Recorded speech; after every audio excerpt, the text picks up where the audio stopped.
राधे राधे सभी को। महाराज श्री की एक और वीडियो में आप सभी का स्वागत है। आज हम जानेंगे नाम जाप की अद्भुत महिमा के बारे में।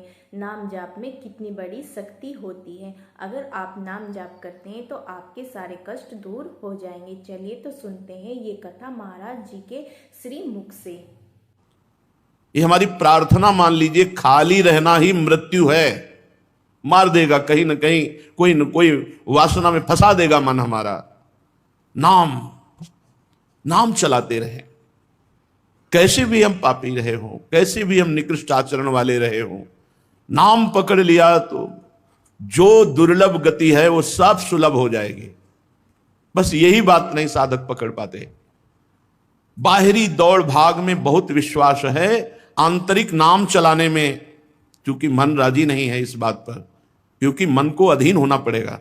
अगर नाम का चक्र चल पड़ा तो वासनाओं का चक्र भस्म हो जाएगा, जो हमें जन्म मृत्यु के चक्र में डालता है। नाम नाम हमारी प्रार्थना मान लीजिए, हमारे हृदय की बात मान लीजिए। जो परेशान साधक है उनका कारण है खाली रहना। महाभागवत हनुमान जी महाराज बहुत विचार पूर्वक कह रहे हैं, खूब चौपाई सबको याद है। कह हनुमंत विपति प्रभु सोई, विपति प्रभु सोई, जब तब सुमिरन भजन न होई।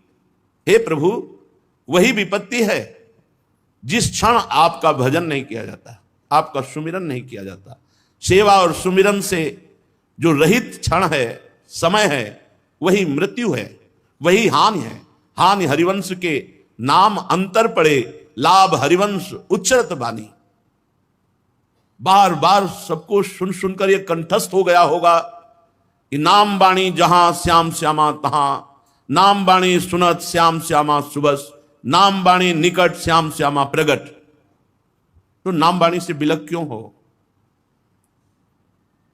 या तो नाम चल रहा है या तो लीला गायन चल रहा है, खाली क्यों हो? प्रायः साधक खाली रहता है, प्रायः 100 में 2-4 की बात नहीं कहते। नहीं, खाली रहने का मतलब है प्रपंच चिंतन, खाली रहने का मतलब राग द्वेष का चिंतन, खाली रहने का मतलब है माया के जाल में अपने आप को फंसाना। इस बात को क्यों साधक नहीं समझता? क्योंकि मानसिक चलेगा तो अपने लोगों को पहचान है, नेत्र में नेत्र पड़ते ही कैमरा खिंच जाता।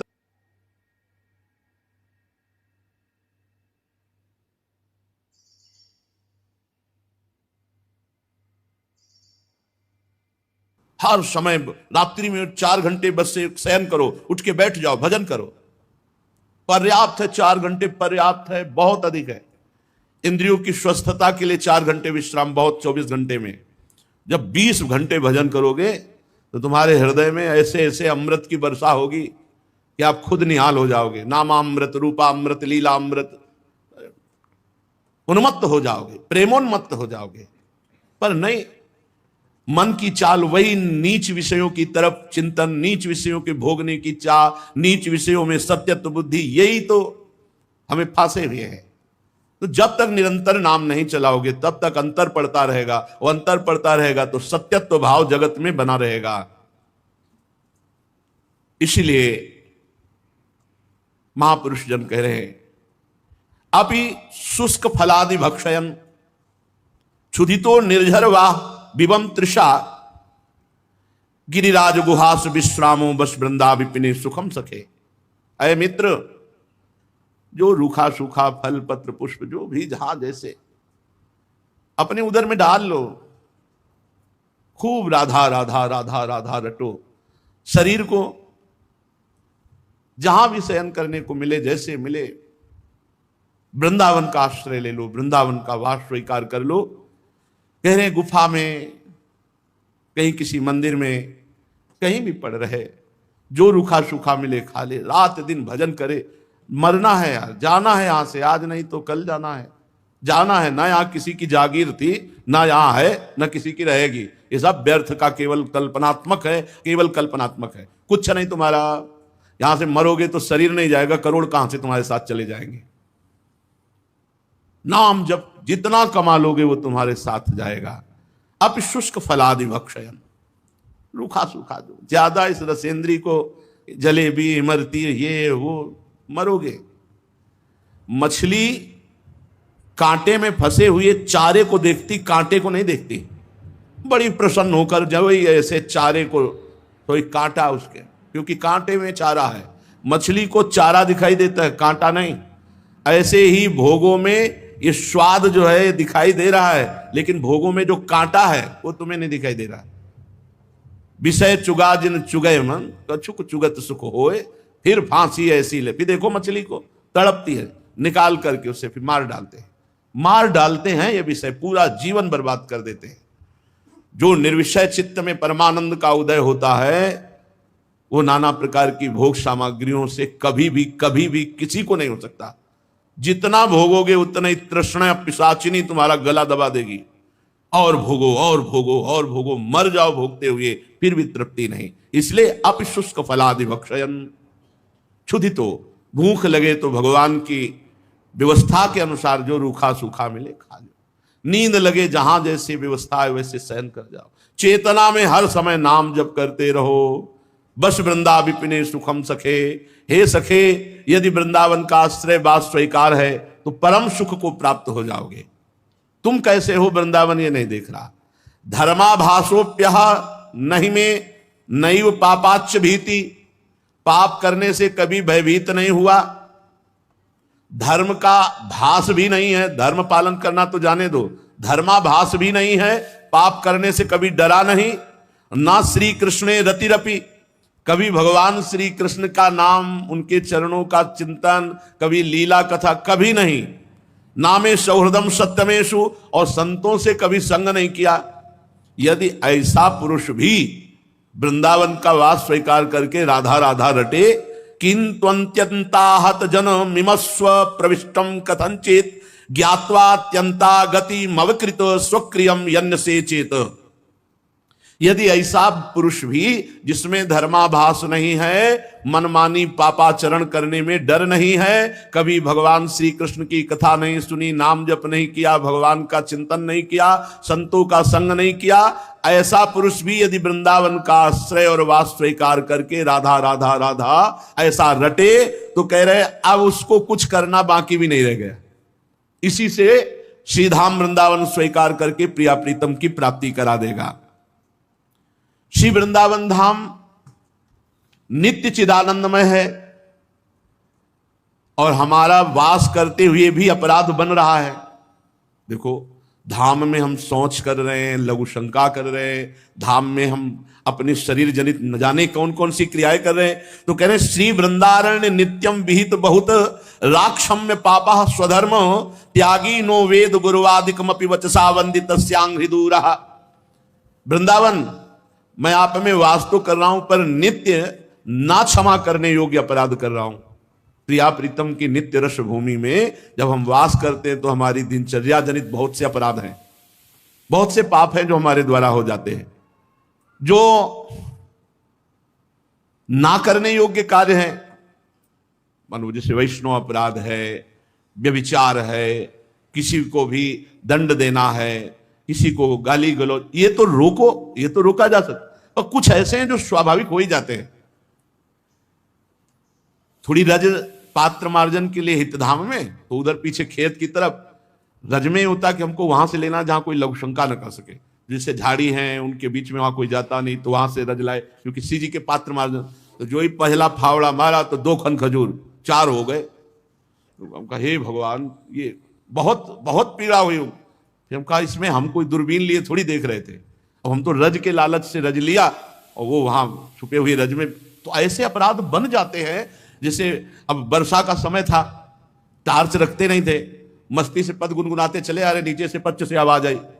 अब ऐसे बहुत गौर से देखा तो एक मेढक फैला मिला। हम कहा हे भगवान। तो अब उस दिन से छोटी सी टार्च जो है मांग कर व्यवस्था की कि भाई टार्च तो कम से कम पैर के नीचे क्या है तो दिखा। कई ऐसे अपराध हैं जो अनजाने में बिल्कुल ना चाहते हुए बन जाते हैं। और धाम में बहुत बड़ी बात है, किसी भी धाम के जीव को किसी भी, जैसे कोई कहता है हम धाम से तुलसी ले जाएं, तो हम मना करते हैं, धाम से मत ले जाना, बाहर से लाके धाम में लगा दो, बहुत बड़ा लाभ मिलेगा। लेकिन धाम से तुलसी की आप दिल्ली ले जाओ, यहां से नहीं, यही ब्रज के अंतर्गत रखो तो चलेगा, धाम से मत ले जाओ, तुलसी जी को मत ले जाओ, बढ़िया तुलसी वृंदावन से हम बाहर दिल्ली कलकत्ता ले जाओ, नहीं नहीं नहीं, धाम की किसी भी लता को, धाम के किसी भी जीव को आप बाहर मत कीजिए, बाहर मत कीजिए। जैसे अब यहां हम किसी पशु पक्षी को पकड़ लें, चलो बाहर, नहीं, ये सब भजन करके यहां प्राप्त हुए जीव जंतु के रूप में, बहुत सावधान, किसी को कष्ट न हो। आहा जाता अपराधो मुहुरपि भगवत भक्ति रत स्वाश्रयम त्वाम, हाय हाय मेरे से अपराध बन जाता है वृंदावन धाम, ना क्षमा करने योग्य अनेक प्रकार के पाप बन जाते हैं, मैं आपके चरण कमलों को छोड़ करके अन्य कोई आश्रय ले नहीं सकता, इसलिए हाय हाय हाय हाय मैं पश्चाताप करता हूं। भक्ति परायणता प्राप्त करने के लिए, भगवत प्राप्ति के लिए आप मेरे इन अपराधों को क्षमा कीजिए, आप ही केवल मेरे आश्रय दाता हैं। हे वृंदावन धाम, मेकम ज्ञात्वा श्रितोहम त्वयि च भवदघा किम करोमि क्वा यामि, मैं कहीं जा सकता नहीं, अब कुछ कर सकता नहीं, जो कुछ ऐसे अपराध हैं तो हे वृंदावन धाम आप क्षमा कीजिए, मैंने आपका आश्रय लिया है। जो जिसका आश्रय ले लेता है वही संपूर्ण भार स्वीकार कर लेता है। हमारा आश्रय वृंदावन धाम ने ले लिया, हम सब वृंदावन धाम के आश्रित है, जानबूझकर कोई पाप न करें, कोई धर्म विरुद्ध आचरण न करें, शेष जो हमारे द्वारा ऐसी गलतियां त्रुटियां हो जाएंगी वो धाम अपनी कृपा से सहज में क्षमा करेगा। हमें जानबूझकर किसी जीव को पीड़ा नहीं पहुंचानी, पर कई परिस्थितियां ऐसी हमने देखी, वो परिस्थिति में कुछ उपाय नहीं, वो होगा जो हो रहा है होगा, कोई उपाय नहीं है। वर्षा के दिनों में जैसे ये लाइट पड़ती है तो बहुत से कीड़े रास्ते में हो जाते हैं, जब परिक्रमा लगाते थे तो केसी घाट में लाखों कीड़ा, अब आप कितना पैर बचा के चलो, हमें लगता है केसी घाट पार करने में 200-400 तो मर ही जाएंगे, वो ऐसे लंबी लंबी पूंछ वाले, वो ऐसे बहुत कुछ ऐसे अपराध हैं जिनको रोका ही नहीं जा सकता, तो उनके लिए हाय हाय क्षमा कीजिए हे वृंदावन धाम, हम आपकी शरण में, आप हमारे आश्रयदाता है।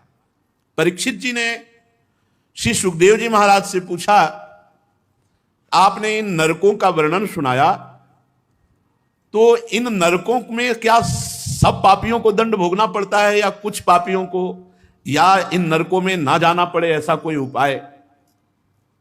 भगवान श्री सुखदेव जी ने कहा, परीक्षित, कर्म 3 प्रकार के होते हैं, एक होता है अशुभ कर्म जिसे पाप कहते हैं, एक होता है शुभ कर्म जिसे पुण्य कहते हैं, और एक होता है शुभ अशुभ दोनों से मिश्रित, पाप पुण्य से मिश्रित।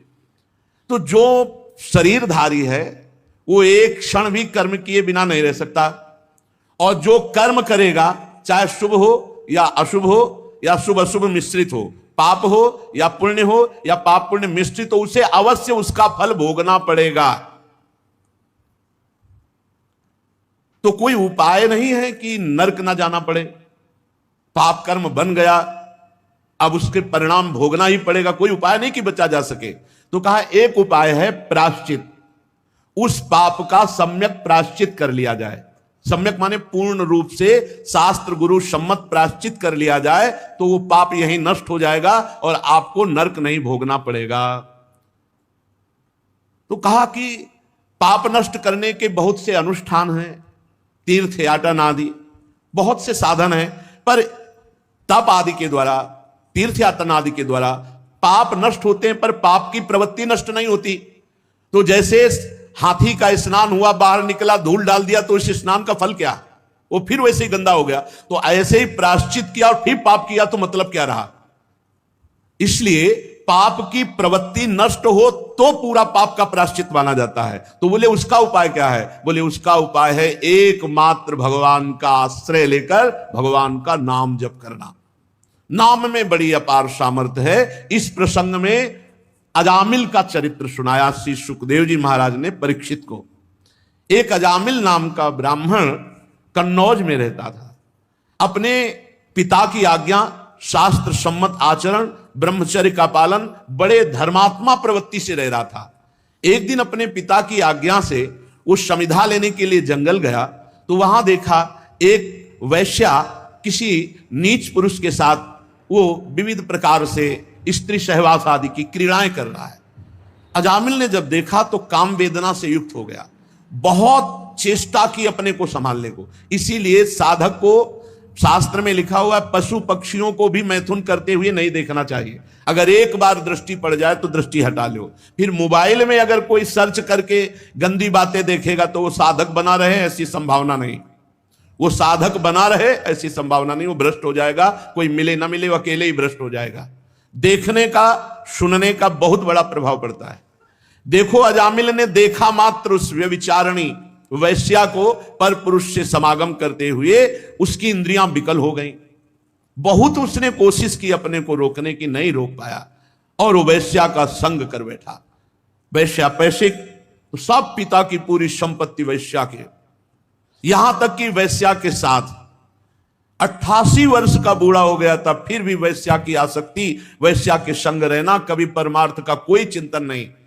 एक दिन उसके यहां उपहास करने वाले गांव के लोगों ने साधु मंडली भेज दी। उन्होंने पूछा कोई पवित्र भक्त श्रद्धावान हो जिसके यहां हम आज रात्रि रुक सके। उनका सबसे बड़ा पवित्र हमारे गांव में अजामिल है। उपहास करके भेज दिया। तो संत समागम कभी व्यर्थ नहीं जाता, संतों का दर्शन और संभाषण कभी व्यर्थ नहीं जाता। जब अजामिल ने देखा कि हमारे इस दरवाजे के सामने वाले बगीचे में संत मंडली, तो अब संत दरस जिम पातक टरई, संतों के दर्शन मात्र से पाप नष्ट होते हैं। फिर वो संभाषण कर ले तो और बड़ी बात है। संभाषण करने वाले को भजन के उस दिन का 6वां हिस्सा उसको प्राप्त होता है। जो संत से संभाषण कर ले तो उस दिन के भजन का 6वां हिस्सा संभाषण करने वाले को प्राप्त होता है। अजामिल ने तो मंडली संतों की दर्शन की, रो पड़ा, भगवान हमारे यहां पानी भी आपको नहीं मिल सकता, क्योंकि मैं इतना नीच अपवित्र आचरण वाला हूं कि मैं वैश्यागामी पूरा जीवन हो गया। ऐसा हिंसक, चोरी, लूट पाट से मैं वैश्या को प्रसन्न करता रहता हूं। क्या मेरा भी कल्याण हो सकता है? संतों ने कहा अवश्य। फिर उनमें एक भाग्य रेखा देखने वाले संत थे। उन्होंने देखा और कहा कि तुम्हारे भाग्य में अभी एक पुत्र और आएगा। 9 पुत्र थे, 10वां तुम इसका नाम नारायण रख देना। और सब संत वहां से चले गए। कुछ समय बाद अजामिल के पुत्र हुआ, उसका नाम नारायण रखा। संतों के कृपा प्रसाद से अजामिल की पूरी आसक्ति उस छोटे बालक में। अब वो बालक को ही साथ लेकर के घूमता फिरता, खाता पीता, सोता जागता, हर समय बालक से प्रीति। मृत्यु का समय नजदीक आया तो भगवान यमराज के महान क्रूर कर्मादूत उपस्थित हुए 2। उस भय की अवस्था में अपने पुत्र को, वो दूर खेल रहा था, पुकारा नारायण। जे ही नारायण नाम पुकारा, दिव्य चतुर्भुज रूप धारण किए हुए 2 भगवत पार्षद उपस्थित हो गए और यमदूतों की फांस से अजामिल को मुक्त किया और यमदूतों से प्रश्न किया, तुम कौन हो? तो उनका मैं भगवान धर्मराज का दूत हूं। तो धर्म का क्या लक्षण है? धर्म किसे कहते हैं? उन्होंने कहा शास्त्र जिसे विधान करता है उसे धर्म कहते हैं, जिसे निषेध करता है उसे अधर्म कहते हैं। महापुरुष जिस मार्ग में चलते हैं उसी को धर्म कहते हैं। क्या सब पापी दंडनीय है? तो उनका हाँ, सतोगुण रजोगुण तमोगुण के द्वारा जो भी कर्म किया जाता है, दिन रात दिशाएं, चंद्रमा सूर्य भगवान यमराज, ये सब साक्षी हैं। किसी से पूछने की जरूरत नहीं, उसके किए हुए पाप का या पुण्य का उसको भोगना ही होता है। भगवान के पार्षदों ने कहा कि तुम नीति निपुण एवं धर्म का मर्म जानने वाले यम के दूत हो, पर अभी तुम्हें पूर्ण धर्म का ज्ञान नहीं है। अहो कष्टम धर्म दशाम अधर्म इस प्रसते सभाम यत्रा दंडेषु पापेषु दंडो यैर ध्रियते वृथा। यमदूतों, ये बड़े आश्चर्य की, खेद की बात है कि धर्मज्ञों की सभा में अधर्म प्रवेश हो रहा है। यहां निरपराध और अदंडनीय व्यक्ति को दंड देने के प्रयास किया जाता है। जो प्रजा के रक्षक हैं, शासक हैं, परोपकारी हैं, यदि वो प्रजा के साथ विषमता का व्यवहार करेंगे तो प्रजा किसकी शरण लेगी? सत्पुरुष जैसा आचरण करते हैं, साधारण पुरुष वैसा ही आचरण करते हैं। वो सत्पुरुष अपने आचरणों द्वारा साधारण पुरुषों को सत आचरण में लाते हैं।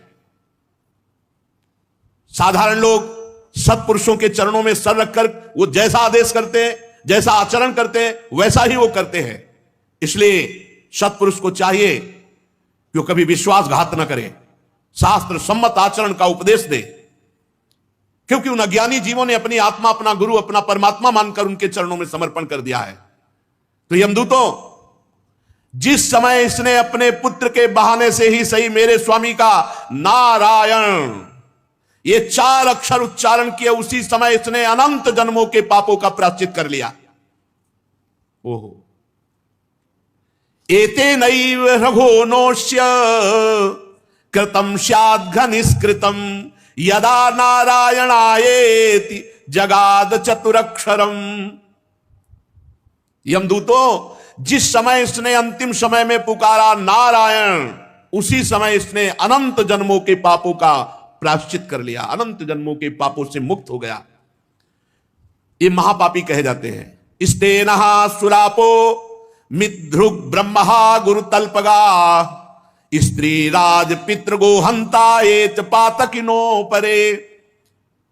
स्तेनः चोर, सुरापो मदिरा पीने वाला, मित्र ध्रुव मित्र से द्रोह करने वाला, कपट करने वाला, ब्रह्महा ब्रह्म ऋषि की हत्या करने वाला, गुरु तल्पगहा गुरु पत्नी गामी और ऐसों का संगी, और माता पिता को मारने पीटने वाला, माता पिता को दंड देने वाला, और गौहंता, ऐसे महापापी ये नरक में बहुत दुर्गति भोगते हैं। पर यदि ये भी अबलो नसानी अबना न सही हो, अब तक पाप हुआ, आज से नहीं करूंगा, और नाम जब करने लगे तो कह रहे सर्वेषामप्यघवतामिदमेव सुनिष्कृतम नाम व्याहरणम विष्णुर यतस्तद्विषया मति। ये भी कभी दंड नहीं भोगेंगे, एकदम निष्पाप हो जाएंगे यदि ये भगवान श्री हरि का नाम जपना प्रारंभ कर दें। बहुत महिमा की बात है, इससे बढ़कर कोई साधन नहीं है। उम्मीद करती हूँ आपको ये वीडियो पसंद आई होगी। ऐसी अच्छी अच्छी वीडियो देखने के लिए चैनल को सब्सक्राइब कीजिए। राधे राधे।